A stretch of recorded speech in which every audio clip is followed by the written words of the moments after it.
All right, folks, brace yourselves because I think hell just froze over. Self-professed nonpartisan journalist Piers Morgan admitted that he was wrong during an interview on MSNBC's Morning Joe about last night's election in the United States, in which Trump and the Republicans were brutally humiliated in every major race.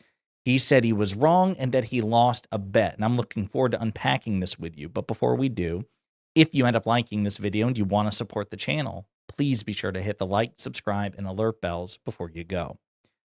All right, friends, we pick on Piers Morgan a lot here because he's wildly influential, and I believe when he's at his best, he's an excellent journalist and debater. Unfortunately, he grades Trump on a curve, and it's incredibly disgusting that he does that, so I like to call him out. He's also very self-assured, shall we say, and he very rarely admits when he's wrong, but he did so here in an interview with Joe Scarborough discussing his book, Woke is Dead, when the topic turned to the election. Take a look. But I always said, you have to take care of those issues, those woke issues, and put them over here. And then, which Abigail Spanberger did last night in Virginia. Mikey, by the way, that's a very expensive win. Right. So I had a £1,000 bet with James Carville. Right. That she would not win by 5 points. Oh, really? And I've lost. And the bet is I have to take him to Scott's restaurant in London. And why didn't you think she would win? I just didn't think I didn't think the scale would be that big. You're saying Abigail? Yes. Yeah. I didn't think it would be that wide a margin. I was wrong. He called it. This is 3-4 months ago. He called it right. I now have to take him to Scott's. And the worst thing is I didn't realise he posted at the time a 6-minute YouTube video which he details exactly the food he's going to be ordering, even down to the Chablis Premier Cru. Down, I think he's going to have Dover. There's all sorts of things on his menu, which I now have to buy Mr. Carville. Yeah. So he's referring to legendary Democratic strategist James Carville, the Ragin' Cajun, as they call him, the guy who coined the phrase, "It's the economy, stupid." And I'd forgotten about this bet.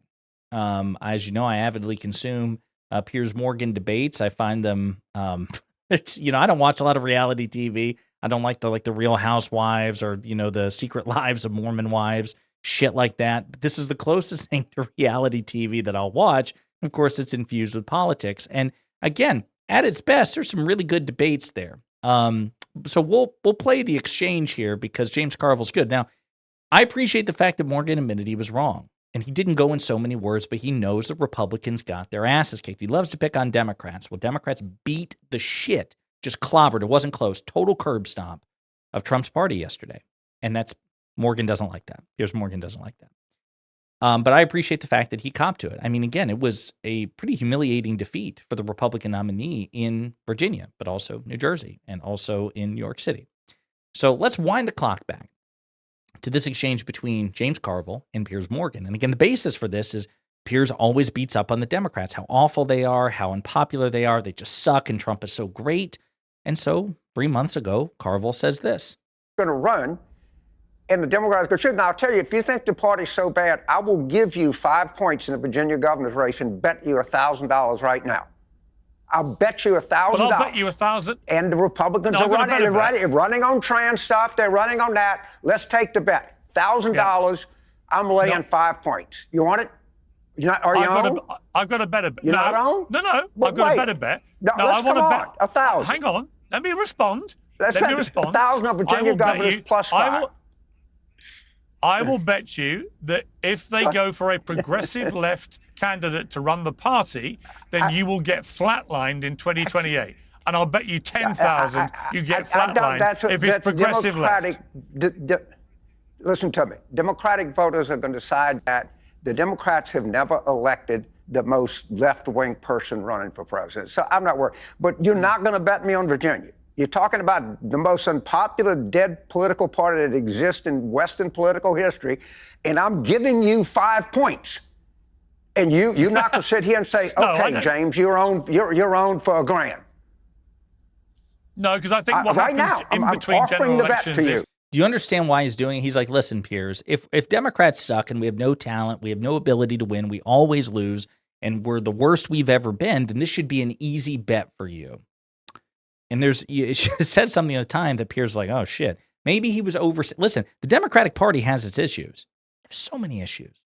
But we can win elections. We have won elections. We win as often as we lose. We've beaten Trump before, kicked his ass in 2020. We beat him. We swamped him. Biggest blowout in modern American history in terms of midterms was 2018 when Democrats swept. We beat Trump.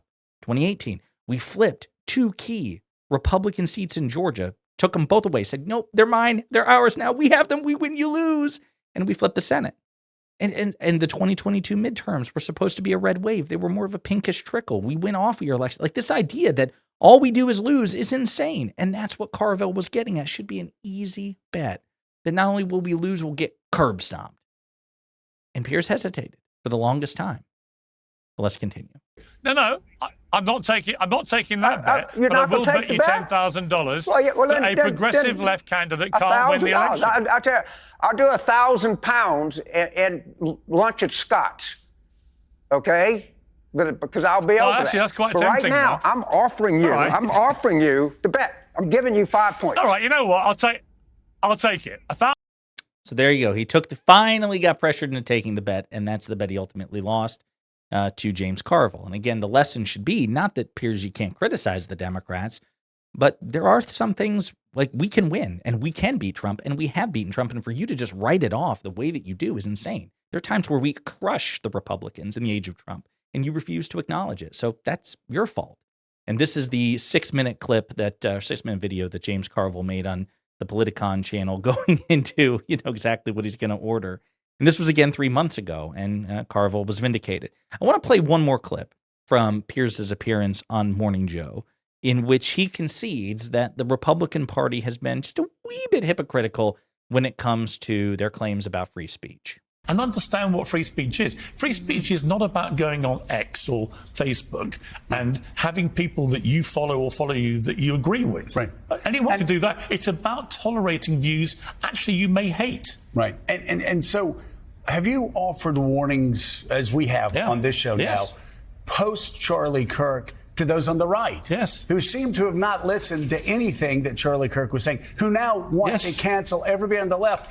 Even if they said something at work, please go through your workplace and find somebody that might have said something not complimentary about Charlie Kirk, and let's get him fired. There was a really interesting thing after Charlie Kirk's murder with the Jimmy Kimmel issue, for example, where I looked at people on the right and thought this is going to be a real test of how you respond to what the Jimmy Kimmel scandal, if you want to call it, was all about.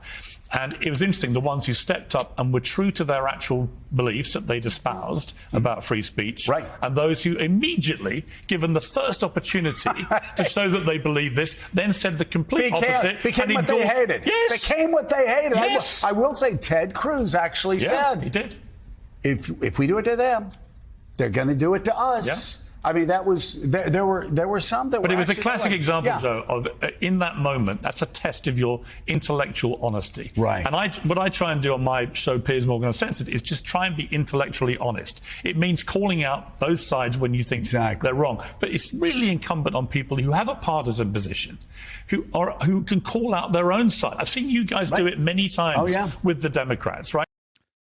So again, Piers Morgan there admitting that Republicans are often free speech hypocrites and that they're not particularly principled, and it really manifested itself after Charlie Kirk. There's a video it's on the roster to do about teachers, public school teachers who wore a T-shirt that had nothing to do with Charlie Kirk being doxxed, threatened, and harassed because bad faith Republican politicians, these are elected members of government, as well as, prominent MAGA influencers, saying that T-shirt must mean you're celebrating the murder of Charlie Kirk. It's insane. We have never seen a movement as openly censorious as MAGA, or an administration as openly censorious as the Trump administration. So good on Piers for, when prodded, admitting the right kind of sucks at this. There you have it, folks. Piers Morgan admits he's wrong, and that's a hell of a thing to see, and he does it on camera. In the meantime, let me know what you think in the comments.